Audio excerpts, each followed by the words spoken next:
quelques idées pour occuper vos enfants pendant les vacances scolaires de fin d'année. Et oui, ça approche très vite.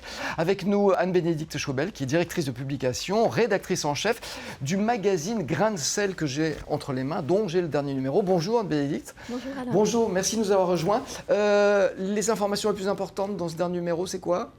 Alors un dossier Agir local, avec plein de pistes pour s'engager localement de façon citoyenne, et puis une sélection de cadeaux Made in Lyon. Également une très belle sélection de livres à offrir pour tous les âges, pour Noël, pour les cadeaux de dernière minute, de très beaux albums sortis en 2015.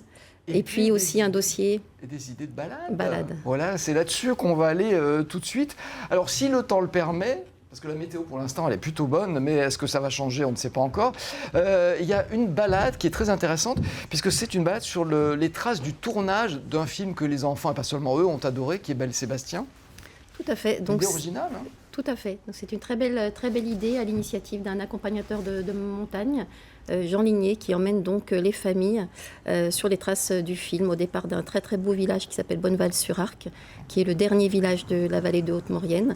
Et voilà, on part pendant 1h30 avec 200 mètres de dénivelé en raquette à neige, dans le fond de la vallée, avec un décor des glaciers de Vanoise. On peut observer des chamois, des bouquetins, des gypaètes, des aigles. Et on arrive au hameau de l'Écho, où a été tournée une très grande partie des scènes du film. Des images du tournage de ce film.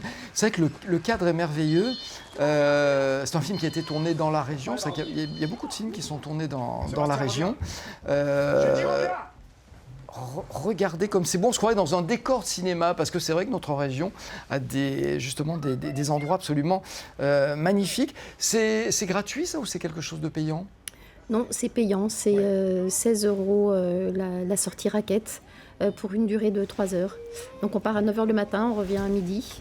À partir de 10 ans, parce qu'il faut quand même, il y a 200 mètres de dénivelé. Oui, voilà. Bon, c'est pas un parcours du combattant, mais c'est quand même dans la nature. Il faut... une balade très, très agréable. On découvre le hameau qui est vraiment dans son état d'habitat traditionnel, avec les lauses, les pierres, le bois de mélèze, etc. On découvre vraiment les lieux du tournage, donc notamment le pont romain et la vasque d'eau dans laquelle Sébastien l'avait belle dans le premier épisode du film. Tout ça existe, effectivement. C'est pas du décor de cinéma, ça existe. Alors si la météo est un petit peu moins bonne, il y a toujours une découverte qu'on peut faire à l'abri dans une grotte de la région qui est ouverte exceptionnellement pendant les fêtes pour l'occasion. Oui, donc c'est la veine d'Orniac qui se situe au sud des plateaux calcaires des gorges de l'Ardèche. Donc c'est un site incroyable par ses dimensions, en tout cas de ces 3 grandes salles souterraines.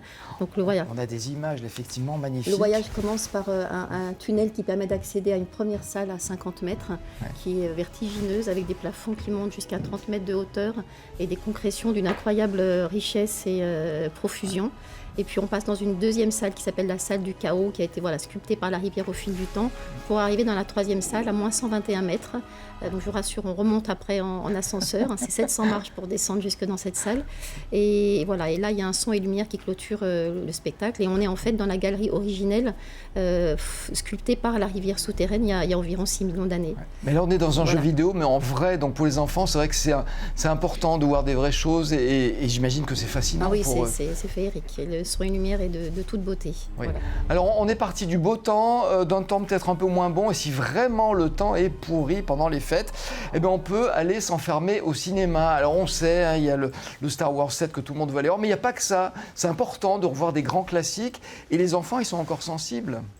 Tout à fait. Donc là, c'est une occasion exceptionnelle de découvrir le grand duo comique de l'histoire du cinéma, Laurel et Hardy, auquel l'Institut rend hommage. L'Institut Lumière à Lyon, L'Institut Lumière, rend hommage avec une série de 10 films qui sont proposés pendant toutes les vacances de Noël. Et c'est vraiment exclusif, ça n'a jamais eu lieu à Lyon. Donc c'est vraiment l'occasion de voir les meilleurs Laurel et Hardy. Et il y a plusieurs raisons pour lesquelles c'est vraiment un rendez-vous à ne pas manquer. C'est vrai que c'est un duo du burlesque qui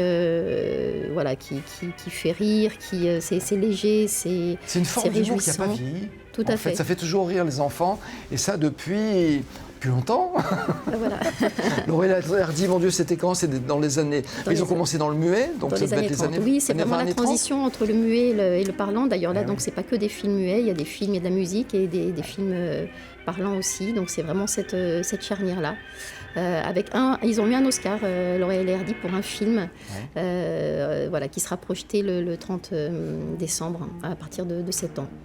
Voilà. Alors, on vous laisse regarder quelques instants, parce que c'est vrai que ça n'a pas vieilli. Donc, il y en a pour tous les âges, hein, pour des 5 ans, des 7 ans, des 9 ans. Et puis c'est vraiment la Madeleine de Proust aussi pour parents et grands-parents. Ça se finit tous les jours par un goûter avec un petit livret-jeu qui est remis. Et la séance d'ouverture de ce samedi à 14h30 finira par un bar à bonbons.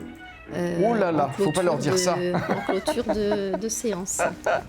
Et un dernier petit mot pour dire qu'il y a une exposition au musée de la miniature de Lyon dont on reparlera, nous, en début d'année. Mais c'est important parce que les enfants peuvent y aller dès maintenant. Oui, donc ça, là aussi c'est assez exceptionnel. C'est l'exposition autour du travail de Wes Anderson pour les films Fantastic Mr. Fox et Grand Budapest Hotel. Ouais. Et on peut découvrir voilà, les miniatures qui ont servi à réaliser les effets spéciaux du film et prendre la mesure de ce travail singulier.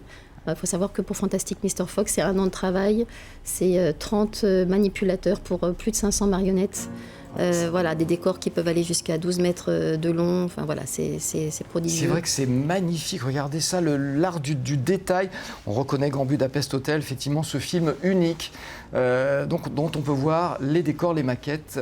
C'est au musée de la miniature à Lyon. Merci beaucoup Anne-Bénédicte Schwebel pour ces bonnes idées donc pour vos enfants, pour les vacances. Et je rappelle, Grain de sel, c'est plein d'idées aussi. Il y en a beaucoup plus que celles qu'on a énoncées aujourd'hui. Donc Grain de sel qui est dans les kiosques. Non, qui est pas dans les kiosques. Dans 850 points dans voilà, Lyon.